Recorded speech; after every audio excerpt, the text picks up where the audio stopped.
Hi friends, இயேசுவோடு நாம் இன்று ஜெபம்.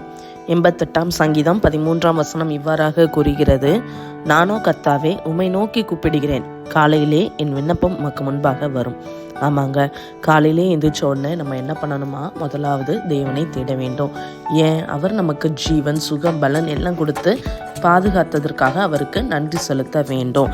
அப்படி நன்றி செலுத்தது மட்டும் இல்லை, இன்னைக்கு நம்ம என்னென்ன காரியங்கள் செய்ய போகிறோம் அப்படிங்கிறத இயேசுவோடு பகிர்ந்து கொள்ள வேண்டும். நம்முடைய விண்ணப்பத்தை அவர்கிட்ட சொல்லும்போது அவர் நம்மளுடைய தேவைகளை எல்லாம் அறிந்திருக்கிறாங்க.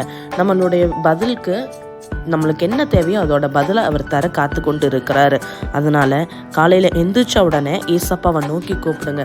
பறவைகள், விலங்குகள் கூட காலையில எந்திரிச்ச உடனே தேவனை நோக்கி கூப்பிடுகிறது. நாமும் அவ்வாறு தேவனை நோக்கி கூப்பிடுவோம். நமக்கு தேவையான விண்ணப்பத்திற்கு பதில் தர காத்திருக்கிறாங்க. அப்படிப்பட்ட தேவனை நோக்கி பார்ப்போம். பாய்.